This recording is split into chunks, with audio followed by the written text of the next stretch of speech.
I was out at club one night, and this lady, she gave me something. No, not an STD, not a drink, not a phone number or anything like that. You want to see what she gave me? Yeah, sure. I was in the club dancing, she gave this to me.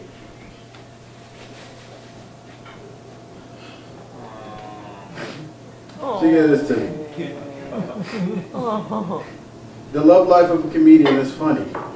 You know, I started having an imaginary conversation with, I don't know, I didn't give it a name, but I tried to process this, you know. Why would she give me something like this when, you know, come on guys, you know what we think about, right? You know how we're wired. You know, so I'm thinking, you know, and so I started, you know, no, I'm not gay. Nothing wrong with being gay, I'm just not gay. What? No, I'm not into teddy bear sex either.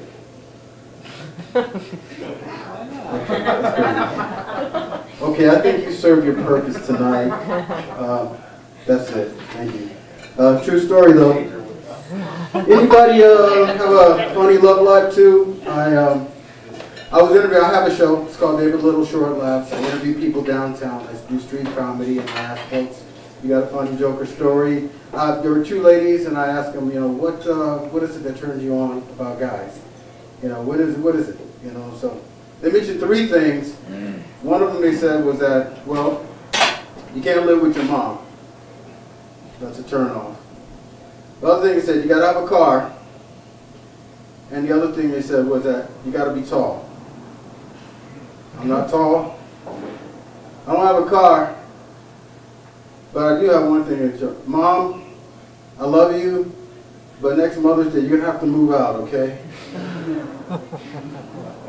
I love you, Mom. But, you know, man's got to have some kind of semblance. I like these public restrooms. You guys, what do you think about public restrooms? You know, I like these restrooms because I go in there and I feel like I'm tall. The stalls are really short for some reason. You know, and I tower in there and I'm just like, you know, macho man, you know, just walking in there and I can look over the top. I like it. You know, I came out one night and, you know, I'm one of the few, I don't know, 50% or less dudes that wash their hands. I wash my hands. And I came out and I shook hands with one of the guys that plays here. I think it was the first guy to play. I'm gonna vote for you. I'm gonna vote for him. Yeah, he was saying some real stuff. And so, and my hands were wet. And I had to qualify it. I said, look, man, this is clean wet, not dirty wet. And he said, you know, David, you should write that down and use it. So I did. So it worked. Yeah. It's true. It's true. Oh, what else here? I'm trying not to look at the poor man's teleprompter, which is in my hand here. Where's some other funny thing? Ronald McDonald. You know, we're living in tough economic times. When you guys hear a story about Ronald McDonald? Yeah, he's gonna There's some parents, the people that were upset about you know, overweightness, and they want to blame Ronald McDonald. They want the dude to be fired. So you know, the nation. I mean, if you can't work as a clown and make kids happy and everything like that, they say too many Happy Meals and everything like that. And I go to that because I got an addiction for fast food, and there's I think the toughest job in this country, I think, is the first lady. You know why? Because she is charged with telling people to take the fork out. You know, and people get upset. Now, you try to tell somebody not to eat when they're hungry. I mean, you starting a war there. You know, we got the holidays coming up right now, and what's America's favorite pastime during the holidays? Barbecues. It's not boating. It's bloating. That's what we do as Americans, folks. Come on now. Come on. I do it myself. I do it myself. You know, in fact, I come to the realization that I got to go on a diet. You know, and it's just not, you know, it's not something I came to the realization really happy about. You know, we just, as a nation, we got new definitions now. You know, I see people. Anybody do public transportation? I'm on public transportation quite a bit. I see people taking their dogs for a walk on the max. Come on, now, they ride a couple of stops and then they get off. Or they'll get off the bus. The definition of riding bikes now, they get on the max. And they ride their bikes, the bike is like cargo. Yeah. And I thought it would get some better laughs than this, but you just got to say it a certain way, just, have to roll out. But I know one thing, I lift weights, just so that I can contain my girth here. I have this issue. Rock and roll, it's just not a form of music or style of music. It's like a way of life for me. Why? Because when I get out the bed, I don't step out, I roll out. You gotta be like 1, 2, Anybody feel me on that? Getting out the car, I don't step out the car. When I had a car, I don't step out the car, I roll out the car. Oh, okay. Out the car now. Same thing, bathtub, everything else. That's just how I roll. Yeah. I have this thing with the waistline where my belt loop, when you start realizing you're gaining too much weight and I can't tighten my belt, or you start doing the math, say, wait, I used to be able to go 3, 4, 5. Now it's just like 1, and it just like stay there. And then 1 is just like holding, that 1 is holding real tight. You can feel that right now.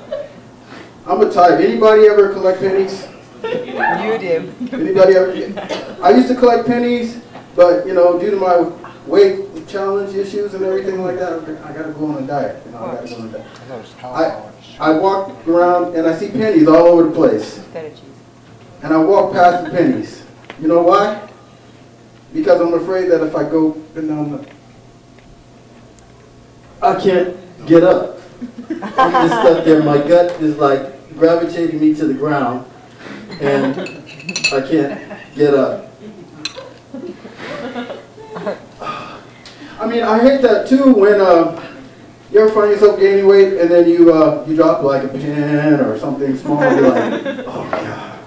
I gotta go pick this up. How am I gonna? And the people in the office where they're watching you, you want to.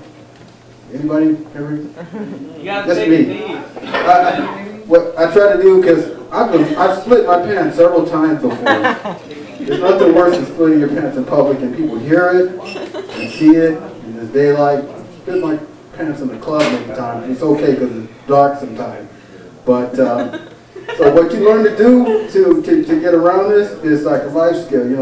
You bow down, you get down on one knee, like you're giving her a ring or something, and you bend down carefully and you pick it up, really slow, whatever it is.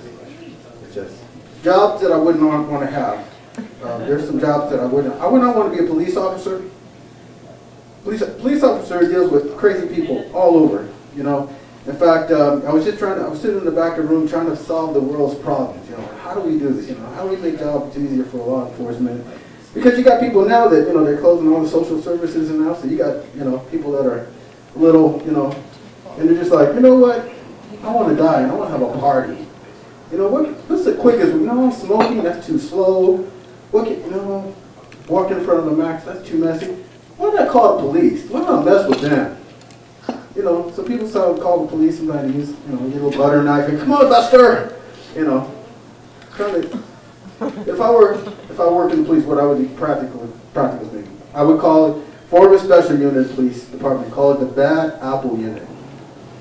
You're gonna have a bad apple unit, and so when we get these nut jobs that, want to kind of kill themselves and take everybody with them, what we do is we subdue the person, subdue the person, and we get them and we bend them over. We make sure it's taped so people can see it. People will see this.